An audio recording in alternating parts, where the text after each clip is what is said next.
Your money is disappearing. Not stolen from your account, not lost in a bad investment, not spent on anything you can remember. It's just gone.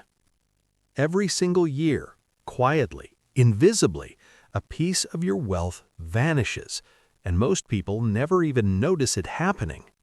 You work hard, you save, you do everything right, but somehow you're falling behind anyway. And the wildest part? This isn't an accident, it's designed. Let me show you what's really happening to your money while you sleep. Just follow me, because I really want you to understand this concept and make the most of it. Here's something that happened to me that made this real. 10 years ago, I remember taking $100 to the grocery store and walking out with 2 full bags: milk, eggs, chicken, vegetables, snacks, everything I needed for the week. I even had change left over.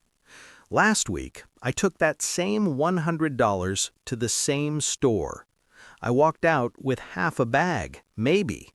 It was the same store, same brands, same amount of money, but somehow I can afford half as much. Now, here's what your brain does. It blames the store. They're price gouging. Or it blames yourself. I must be buying fancier stuff now. But that's not what's happening. What's happening is invisible. It's happening to your paycheck while it sits in your bank account. It's happening to your savings while you're trying to be responsible. And it's been happening every single year for your entire life. It's called inflation, and it's the quietest thief you'll ever meet. Think of it like this. You know how when you leave ice out on the counter, it doesn't just sit there, it melts, slowly, silently. You don't hear it happening, but every minute a little more water pools around it, until eventually there's nothing left. That's what's happening to your money. Or imagine termites in your house. You can't see them, you can't hear them, but they're there, every single day, eating away at the structure from the inside.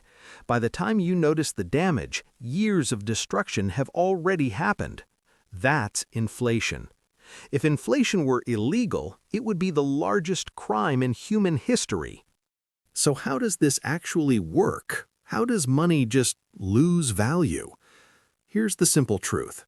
Your dollars don't disappear, they just buy less. Every year, the government and central banks create more money. They don't print it all physically anymore. Most of it's just digital. They add zeros to accounts. They lower interest rates so banks can lend more. They stimulate the economy. Sounds harmless, right? Even helpful. But here's what happens when you flood the system with more money. Each dollar becomes worth less. It's basic supply and demand. If there are twice as many dollars chasing the same amount of stuff, houses, food, cars, everything, then each dollar buys half as much. Let me give you a real example. In 1980, the average house in America cost about $47,000. Today, that same house costs over $400,000. Did the house get better? Did it grow extra rooms? No, it's the same house, but the dollars got weaker. If you had $47,000 sitting in a savings account in 1980 and just left it there, you'd still have $47,000 today, but you couldn't buy that house anymore. You couldn't even buy a tenth of it. Your money didn't go anywhere. It just melted while you were holding it. Here's another way to see it. In 2000, a gallon of gas cost $1.50. Today, it's over $3.50. Your grandfather could see a movie for 50 cents. Now, it's $15. A candy bar used to be a quarter. Now, it's $2. The products didn't change. The dollars did. And here's the part that gets me. They tell you this is normal. They call it healthy inflation. The Federal Reserve actually targets 2 to 3% inflation per year on purpose. They say it's good for the economy. But let me translate what 2 to 3% per year actually means for you. Every year, your money loses 2 to 3% of its purchasing power. every single year.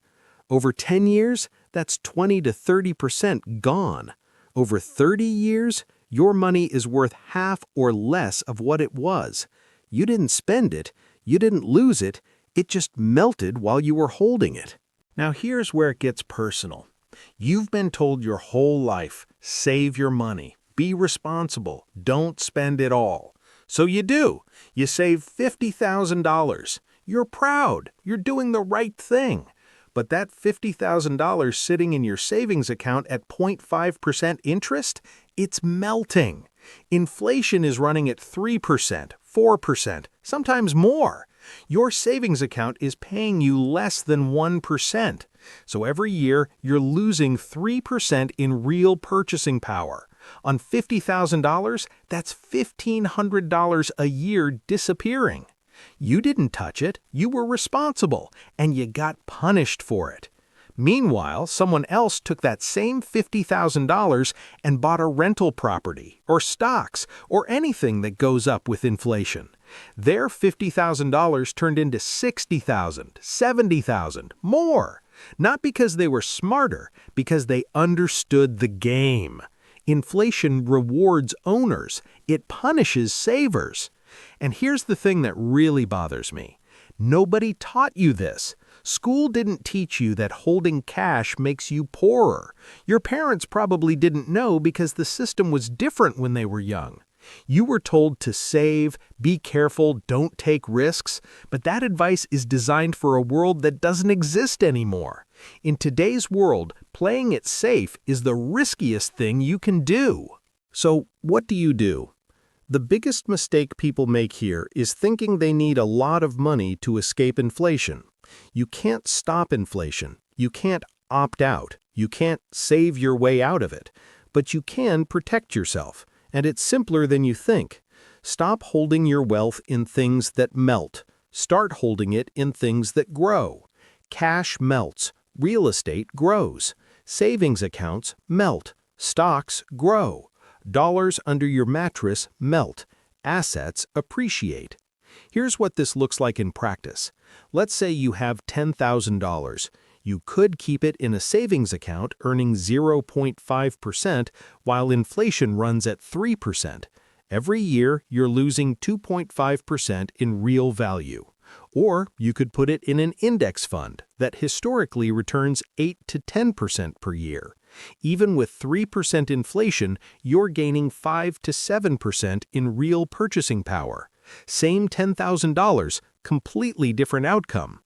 Or let's say you're thinking about buying a house. You're scared of the mortgage, the debt, the commitment. But here's what actually happens. You lock in a mortgage at, say, 4% interest. Inflation runs at 3 to 4% per year, which means inflation is paying off your mortgage for you. The house appreciates, your debt stays the same, and every year inflation makes that debt worth less in real terms. Meanwhile, your rent, that goes up with inflation every single year. You're paying more to own nothing. I'm not saying everyone should rush out and buy property. I'm saying understand what inflation does to your decisions. It punishes people who hold cash and rent their lives. It rewards people who own things that appreciate. And once you see that, everything changes. Here's the uncomfortable part. Inflation isn't some natural force. It's not like gravity or weather. It's a choice. Governments and central banks create it on purpose. They control how much money gets created, and they choose to create more of it every year. And when they do, it transfers wealth. From people who hold cash, usually working people, savers, people trying to be responsible, to people who own assets, usually people who already have wealth. Your savings lose value. Their real estate gains value. Your paycheck buys less. Their stock portfolios grow. It's a silent transfer. No laws, no announcements. Just slow, invisible wealth moving from your pocket to theirs. And the wildest part? You were never told this is happening. You were told to save, to be careful, to avoid risk. which is exactly what keeps you on the losing side of this transfer. I'm not saying this to make you angry. I'm saying it so you can see the game clearly. Because once you see it, you can stop playing by rules that weren't designed for you to win. So here's what I want you to take away from this. Inflation is real. It's happening right now, today, to every dollar you hold. It's not dramatic, it's not loud, it's just constant, like ice melting, like termites eating wood. And if you're just holding cash, saving in a regular bank account, renting, waiting, you're losing. Not because you're doing anything wrong, but because the system is designed that way. But here's the good news. Once you understand how it works, you can protect yourself. You can stop keeping all your wealth in things that melt. You can start building in things that grow with or ahead of inflation. You can stop being the person inflation takes from and start being the person it works for. If this opened your eyes to how money actually works, subscribe to Expozer. We break down the systems that shape your wealth, clearly, honestly, no BS. I take out my time to make new videos every Tuesday and Thursday, just for you. I really want you to succeed with me. Don't forget, your money's melting. Let's stop the leak.